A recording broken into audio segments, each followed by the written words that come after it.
Bigfoot, Sasquatch, Yeti, the abominable snowman, whatever you call it. There are several scientists, yes, scientists, they say they're scientists. They claim they have DNA evidence of its existence, and they say Sasquatch is part human.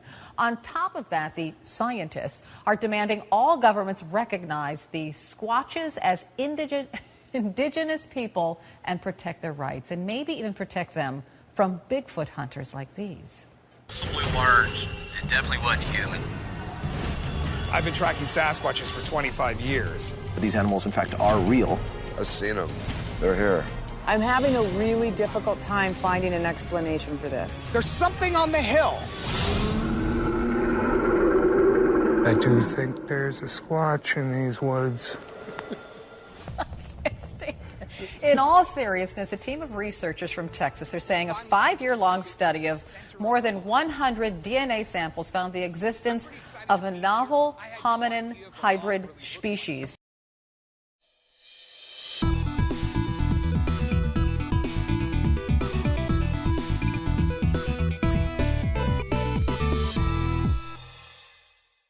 Welcome to SciShow News. I'm Dr. Lindsay Doe, host of Sexplanations, filling in for Hank, who's off this week. Now I'm going to launch with some names that you'll no doubt recognize, and you'll probably recognize them as being synonymous with the very opposite of science. But trust me, I'm going somewhere with this. Bigfoot, Sasquatch, Yeti. Cultures all over the world have names for elusive, supposedly ape-like animals. In Bhutan, they're known as, and in Mongolia and Russia, they're stories of the. But scientists, they don't really have a name for these creatures because, well, there's no reason to think they're real. This week, however, an international team of zoologists paid serious attention to the phenomenon of what they call anomalous primates and opened up a big old can of molecular genetics on it in order to separate the legends from reality. In May 2012, biologists at Oxford University and zoological museums in France and Germany issued a public call for any known physical evidence of anomalous primates. They ended up receiving 57 hair and fur samples from private collections and museums around the world. The team screened the samples to filter out any contaminants and then extracted fragments from them to isolate their mitochondrial DNA.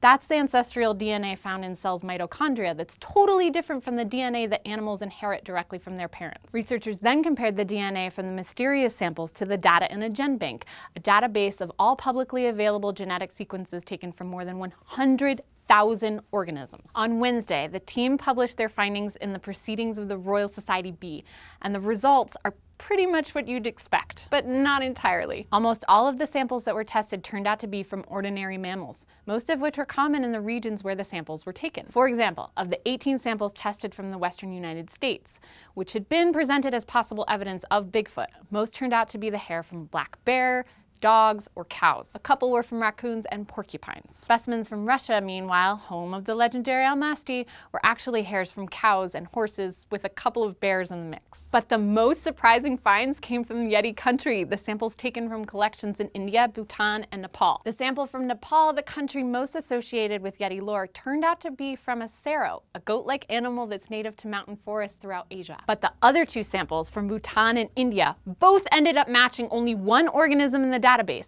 a 40,000-year-old fossil of a polar bear found in Norway.